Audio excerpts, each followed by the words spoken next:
On 26th April 2018, Kiharu, Murang'a County, witnessed a state funeral, only lacking a 21-gun salute. But everyone came.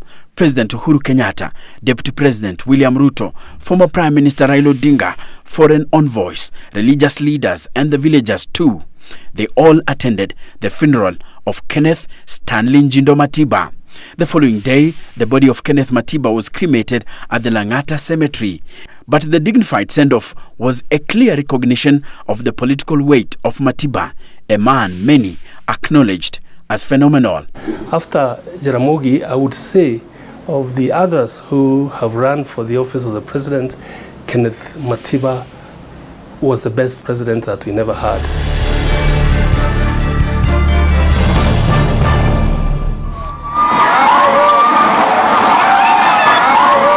In the 1980s and the 90s, President Daniel Arap Moi ruled the roast, and he did so with a heavy hand. Naapa kwamba nitakuwa mwaminifu kwa Jamhuri ya Kenya. Political assassinations and detention without trial were commonplace. A minister, Robert Ouko, was killed and dumped in a hillside thicket. An outspoken clergyman, Alexander Muge, was killed in a suspicious road accident. But then the Berlin Wall was coming down, and with it, international pressure on African strongmen to open up democratic space. And the flame was lit right under Moi's regime, with the number of critics swelling by the day. Agitators for multipartyism multiplied, and they included Moi's own former minister, Kenneth Matiba. We were convinced that the dictatorship environment we had in Kenya was because of the Katiba. The constitution allowed it. And people also, our own citizens, created dictators by almost calling them gods or not. That is the time at which I met Matiba. I was very impressed because remember I was also editing the Nairobi Law Monthly at that time. I was very, very impressed. So when Matiba and Rubia signed that famous letter asking for a license to hold a meeting at Kamukunji, there was a lot of excitement. We were ready to challenge the government because we had seen dictatorships collapse in the Soviet Union. We had a history of heroic resistance which had been repressed by the one-party dictatorship. We felt that we shouldn't miss the opportunity provided by the wind of change. So the call itself galvanized those of us who really were looking for an opportunity to challenge the one-party dictatorship.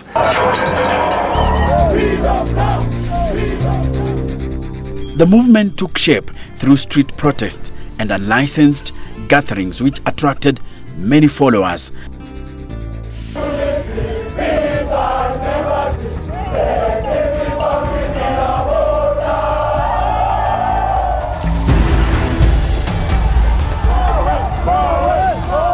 And there were many people involved, lawyers, engineers, church people of all denominations, and politicians. The first major flashpoint will be the famous Sabasaba rally, which was slated for the 7th of July 1990. The government immediately outlawed it. The moment Matiba announced that the meeting at Kamukunji will go on with or without a license, we became marked and they started following us. In my offices, you know, because I used to I used to have a legal practice. I'll be working and a policeman is standing in my office or sitting at the door, you know, grabbed a chair and sat at the door. Not talking, just telling you continue with your work. And they stood there watching every little movement that one was making. So it was not an easy time.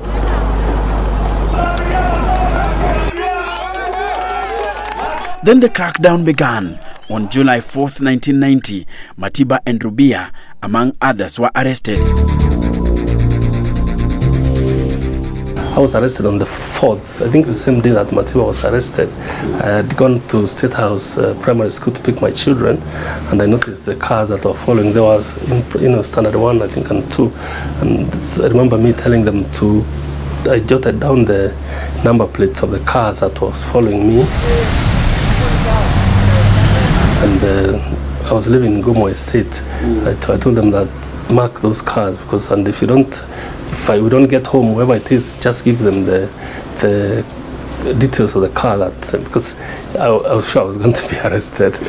So I drove with these people following me to Gomo Estate. They surrounded the estate. It was not my first arrest. It must have been the 10th, 15th. So I had this sweater always at the ready, just in case they come. So I wore it, and I opened the door, and when they saw me, of course, they were very hungry. So they threw me into the back of Pujo 504, and as I remember off, they stopped on the road and really beat me up. They were very angry because I had kept them, I had hidden, and I'd got all this media, that had recorded my arrest. So they really beat me up, and then took me to Nairobi area, traffic headquarters. I never knew there were cells there. But below there are cells, and that's when I learned that Matiba had been there. I understood I was at committee, that I knew I was at committee prison, but I did not know where Matiba was. We were kept ignorant. And so they call, you are excommunicated completely, you are in darkness. You don't even know what day it is. What called solitary confinement is very dangerous, punishing you mentally. You even lose time. Life in detention was dark, that only the desire to keep fighting kept many alive. But around midnight, I would say between midnight and 1 a.m., I was put in a Volkswagen Kombi, a blue one. They opened, and then you are told to lie, behind the driver, along in the middle, but on the floor. And of course, they would go stepping and singing, and taunting you. And the ones who carried me was singing this song, Kanya Gai Nchi. Really, by the time they did the rounds, I didn't know which rounds. I had almost passed out, and I was bleeding. But eventually we stopped. Of course, at that time I was blindfolded, and I was completely prepared for death, because I couldn't see another possibility of the kind of beatings you received, including on the head. I thought they were definitely not going to release me. So I came to terms, and I started thinking about death, and I thought about death many times during that time, because I'd been in prison for more than 2 years before, and I'd read books on how to prepare for detention. Tumejumuika, tuko watu wa kutosha, tutaenda Uhuru Park sasa vile ilitangazwa. We decided that we had to go Kamkunji. First of all, to give people courage, because at that time, to appear in a rally which had been declared illegal, and with that kind of security detail mounted to ensure that people don't take part in the meeting, we were sure, that a lot of leaders will not turn up, or many people will not turn up. But yet, out there, people were clamoring. They'd come out. Tear gas was being thrown and hurled everywhere. So we said, we cannot let the people down. And we said, okay, well, let's get into this pickup. And as we went, because we know the grounds at the Kamkunji had been occupied by the police. So as we went through the Kaloleni, Bama, Majengo, California area, we said, we must see the people, show the people that we had actually gotten into the area, if not to Kamkunji itself. But all of us knew we were going to be arrested. We were sure we were going to end up in a prison or a police cell. Many people died. Prisons had new inmates. The court had new clans to be tried and jailed hastily by willing judges. Foreign missions had new applications from asylum seekers keen to escape and live to fight another day. We had the chaos of killed later in Paris, in prison. Because again, human being what it is, even warders would whisper to us, leo ilikuwa mbaya huko nje. We had also some warders who would sneak up information. But the campaign went on even while we were in, and there was so much noise to release us. I don't think President Moi did anything outside the law in terms of arrests and detentions, because there was a provision in the law that a person shall be detained by the president. It was in the law. He found it in the law from independence. The rally never happened, but Kenya changed.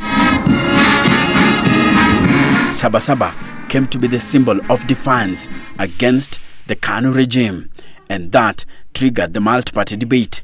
The flame of liberation was lit, and Moi and KANU realized that change was inevitable. Moi called a conference at KICC. He called it KANU National Conference to decide on the constitution. Right? And he had a field day. So he allowed them to speak. A very clever man. He allowed people to ventilate. What do you think? Should we change? Should we not change? He allowed them to ventilate.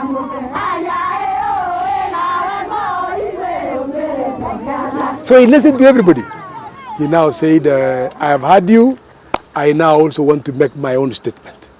A day before the day, Franklin Bate, then Moi's most trusted Deputy State House Controller, was given a delicate duty to perform. He was asked to prepare 2 speeches, one outlining the importance of retaining Section 2A in the Constitution, and another calling for its immediate repeal to allow multi-party politics. It was a secret that only Bate and President Moi knew. Then he told me, because I was sitting behind there, he told me, give me my speech. Then I told him, you have got 2.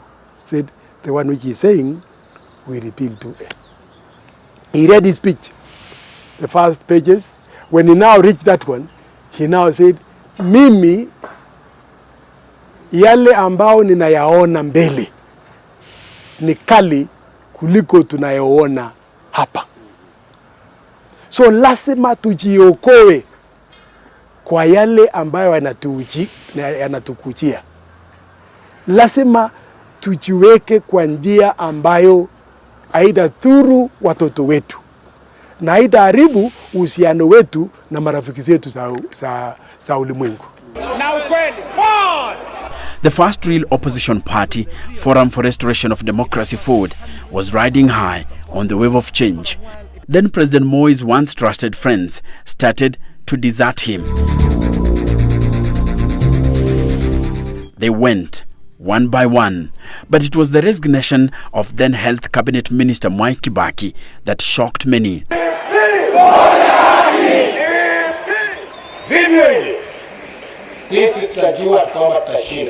He was to be joined by a host of powerful politicians, mainly from Central Kenya region, to form the Democratic Party, DP. He was to become a formidable opponent to KANU. But it was FORD which was to pose the real challenge. It attracted hundreds and thousands of supporters, and for a while it looked set to seize power from Moi and KANU. At this time, KANU was facing defeat. A poll by the late Professor Wangari Maathai had showed that Jaramogi Oginga Odinga was the man most likely to beat Moi in the 1992 presidential contest. According to the poll that Wangari Maathai was taking at that time, and according to her, Jaramogi Oginga Odinga was the most favored person to be the president of the Republic of Kenya. But that was long before the disintegration. Apart from DP eating into its support base, FORD, the once indomitable party, split into 2. Kenyan, very sad, tragic story of our ethnicity. began. And they began with us in the Young Turks movement, because you remember after the elections, after the breakup of the two forts, with Ford Kenya, Ford Asili, Jaramogi leading Ford Kenya, we had that historic meeting at City Stadium, where Paul Mwita became the first vice chairman, and Wamala Kijana the second vice chairman. I became the secretary general, and that was the beginning of the of the divisions, because there was among our group who felt that because of the advanced age of Jaramogi, if he didn't make it to the presidency because of age, then the seat would again fall to Kikuyu, and they were not prepared for that. They will say all sorts of things, but that was the truth. They fought very hard to ensure that Jaramogi would not be succeeded by Kikuyu in Ford Kenya. So they engineered the removal for Paul Mwite, my own removal, because at that time Raila was supporting Munywa Wayaki to become Secretary General, because he had a longer history of relationship with the family. And that was the beginning, actually. The breakup began on the very first day. And there was a feeling that because Ford Asili is led by a Kikuyu, we shouldn't allow a possibility where the other Ford is also led by a Kikuyu. And that was the beginning of the end of the two Fords, unfortunately.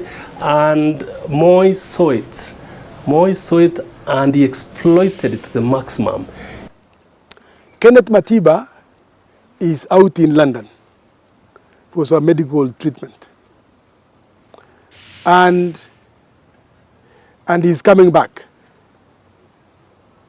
And the man who is leading Ford is Jaramogi Oginga Odinga. Jaramogi Odinga is slightly older than Kenneth Matiba. So you put into the head of Kenneth Matiba that it is time for Jaramogi Oginga Odinga to go where? Go home. So when he's coming, I'm younger and he's old and he has had his time. He needs to go away. So that's what was done. Kenneth Matiba was given that impression just by some statements. And secondly, they told him that, if he did not take his chance, then Mwai Kibaki was going to eclipse him. Matiba was taken in, but not absolutely, until the day when he came back. I have absolutely no hesitation in saying that the day Mwai Kibaki formed the Democratic Party is a day that any democratic transition resulting in the leadership of any of us who was in that early stage of second liberation was taken away. Because I remember very well, we had gone with Paul Mwita to London to talk to Matiba, who was then recovering. And after great persuasion, Matiba had actually agreed to stand down for Jaramogi. And then out of the blue came this announcement from somebody Matiba called General Kegoya, announcing the formation of DP. And this got Matiba so annoyed. He said, if Kibaki is standing, I am going to run for president. And it was single-minded. And then when he came, he had a very good reception at the airport, our president.